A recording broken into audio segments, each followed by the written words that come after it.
Hey guys, it's Will, a third and long. Today we are going to be looking at the Week 7 NFL games for the 2023 NFL football season. Who will win, who will lose, and what we predict the final score will be. So go ahead and hit that like button and subscribe, and let's get started. So this is kind of an interesting week because a lot of starting quarterbacks have been hurt this season. Seems like there's a lot of starters missing games on Sunday, but getting the week started on Thursday night at 8:15 on Amazon Prime, we have the 4-2 Jacksonville Jaguars versus the 3-3 New Orleans Saints, and this is in New Orleans. So New Orleans comes in as 1-point favorites. The Jags may be without Trevor Lawrence this game. He did hurt his knee this past Sunday, so he might not be playing. So as of right now, news is that he's not playing. So I will be basing my prediction off of him not playing. Now, if he plays, that completely changes everything because he's a very good quarterback.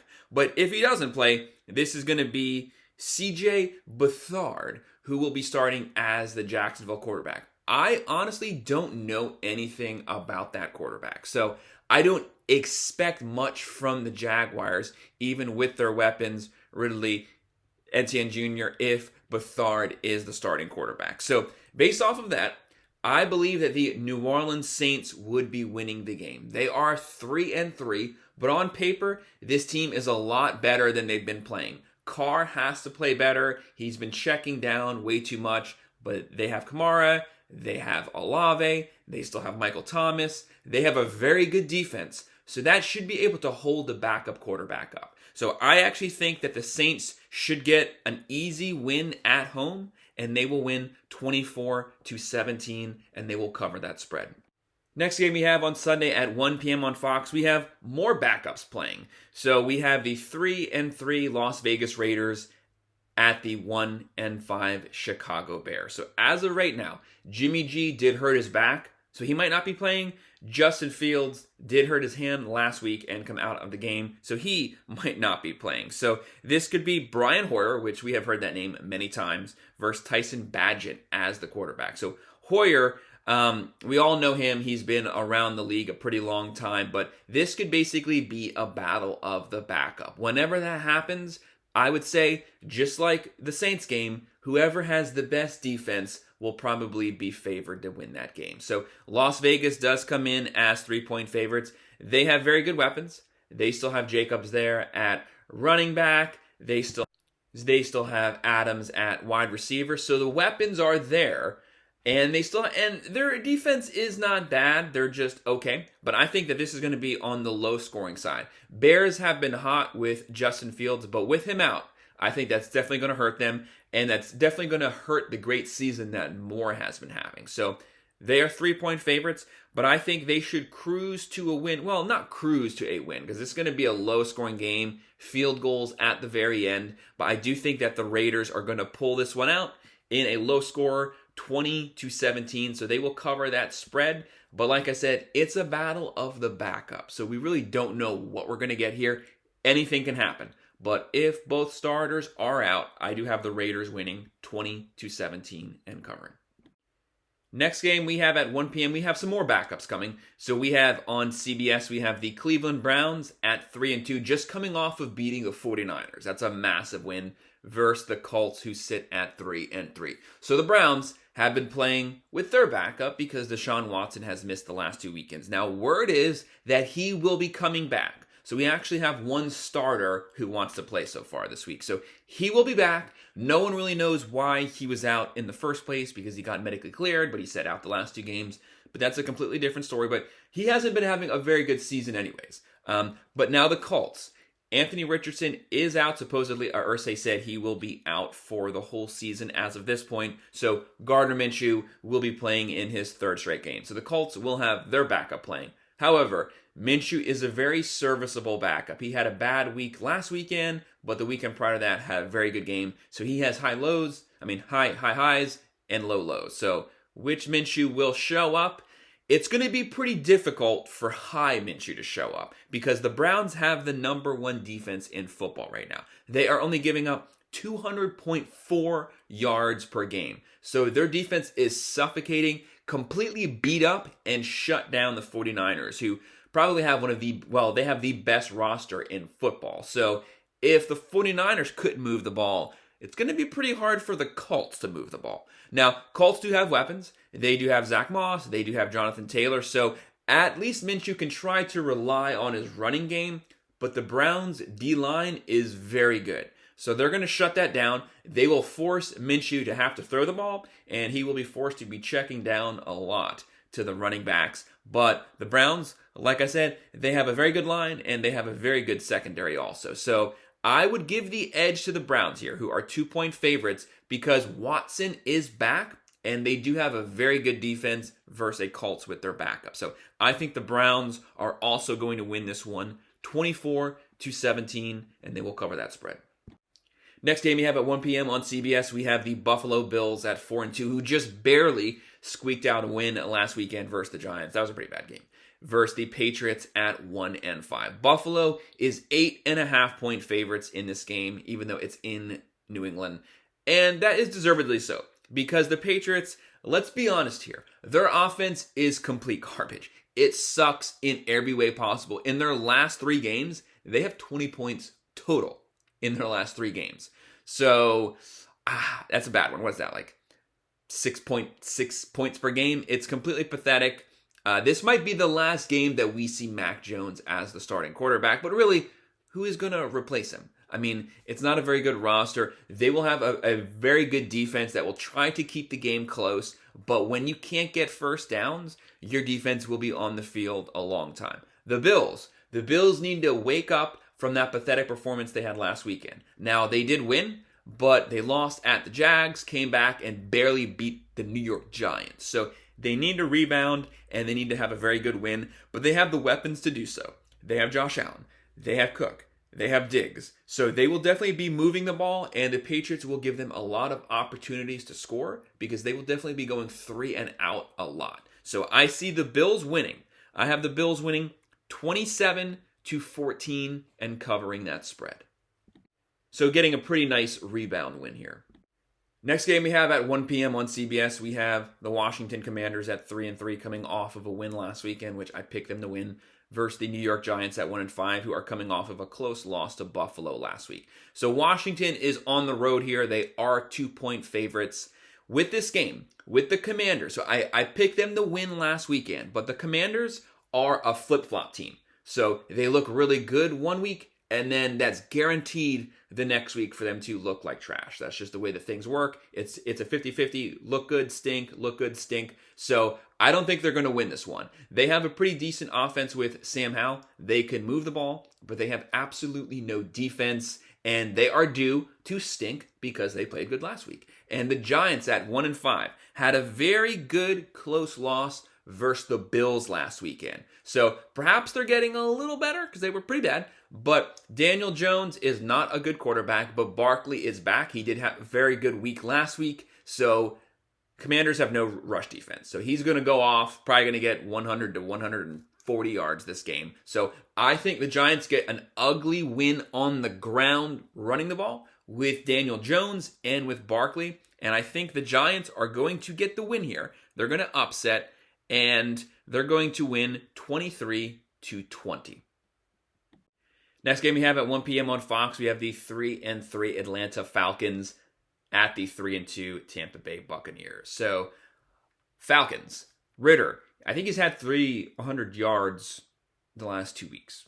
I'm not buying it. It's not a permanent staple. The guy turns the ball over way too much and is just not a good quarterback. They are loaded with weapons, Pitts, wideouts, Robinson, a lot of weapons there for him to use. He's just not a efficient quarterback at getting the ball to his playmakers. Falcons are a 500 team, but they should be better if they had a better quarterback.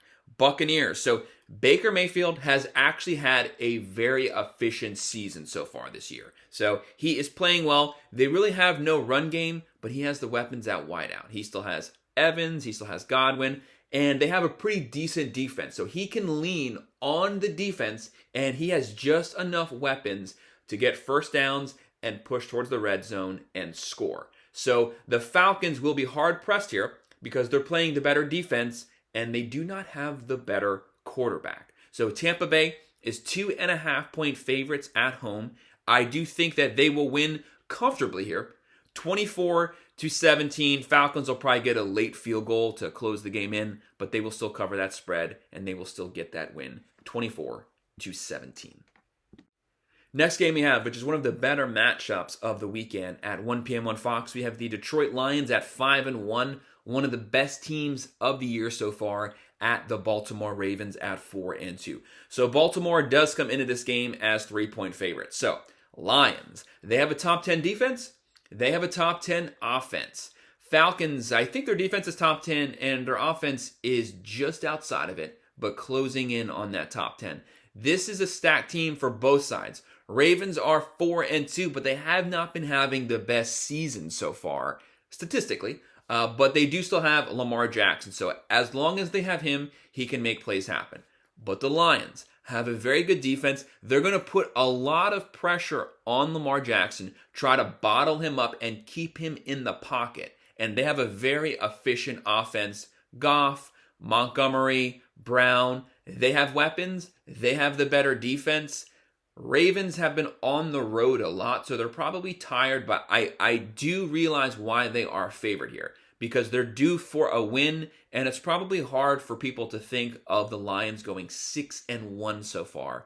However, I think the Lions are going to get the upset win here. So Ravens are 3-point favorites, but I think the Lions will win 24-21, and they will move to 6-1 on the year. So congrats to Campbell there.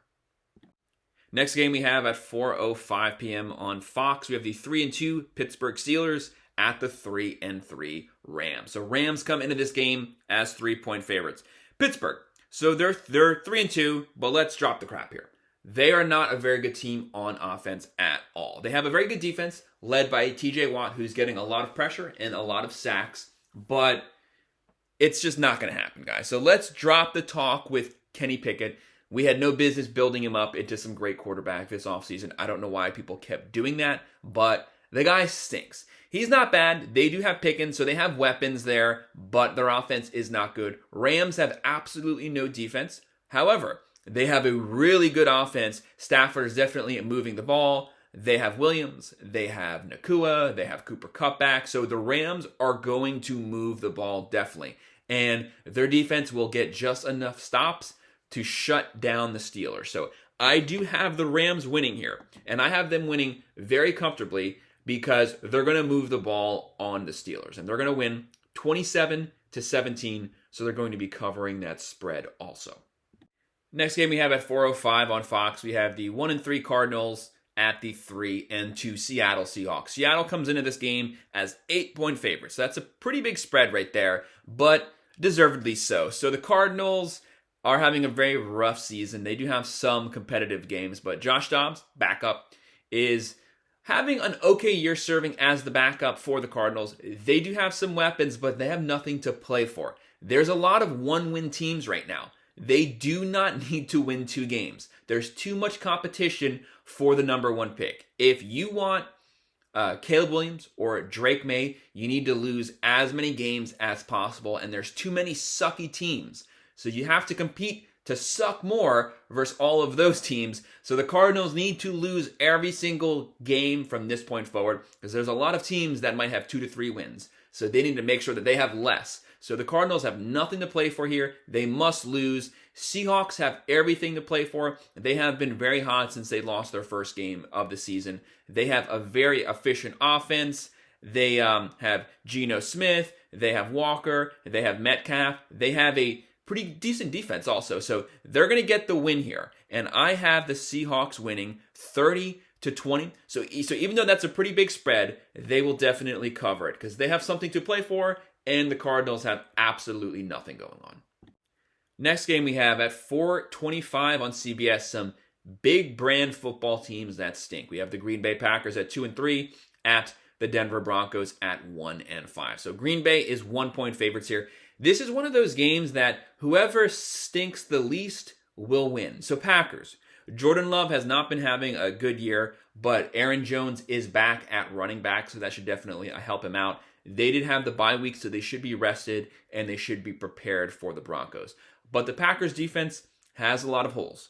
But if we're talking about holes, The Denver Broncos defense is completely atrocious. So they're one of the worst defenses in football right now, but they're technically better than they're playing. So they have the possibility to actually get things together, play better. Sean Payton, I do not like Sean Payton. I think Sean Payton is completely overrated. He had Drew Brees for 20 years and won one Super Bowl. He rode Drew Brees' coattails basically to fame. He is a good coach, but way overrated, and that's definitely showing this year. But Russell Wilson is not having a bad statistical year. So I actually think the Broncos are going to upset, and they're going to win here. They have Sutton. They have Wilson. They have a decent running back core. So their defense will come to play this game, and I actually think they're going to get the upset win here, and Broncos are going to win 24-20 and steal one from the Packers.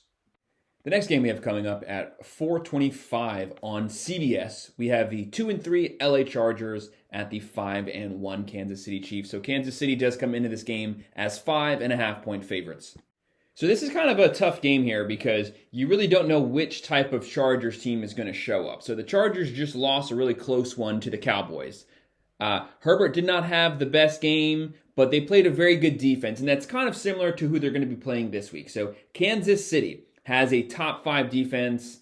They have great weapons. They have Patrick Mahomes, they have Pacheco, they have Kelsey, they have Rice, but their offense is not as good as previous years. So the Chiefs are kind of winning a little differently this year. They're not winning based off of their offense, but they're actually relying on their defense to get the win, and the offense is just being serviceable to good. So Chargers have a good offense, but they did lose Mike Williams for the year, but Eckler is back, and they do still have Allen. So the weapons are there, but the Chargers do not have a good defense. They lost that close one to the Cowboys.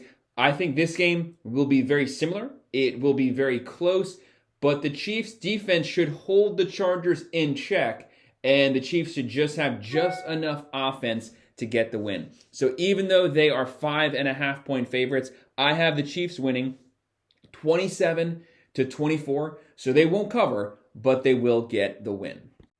So next game at 8:20 p.m. on NBC. This is one of the best games at this point of the year, hands down. This is almost like a Super Bowl matchup. So we have the 5-1 Dolphins at the 5-1 Eagles. The biggest thing here is it might be a little colder than it is down in South Florida. So how will the Dolphins respond going up north to Philadelphia? The Dolphins have been as hot as anyone. They have the best offense in football. They have Tua, they have Mostert, they have Hill, they have Waddle, they have Berrios. Record-setting offense. I think they're averaging like 37.6 points per game, which is record-setting, and they have the most yards of any team through their first 6 games. So they are going to light it up.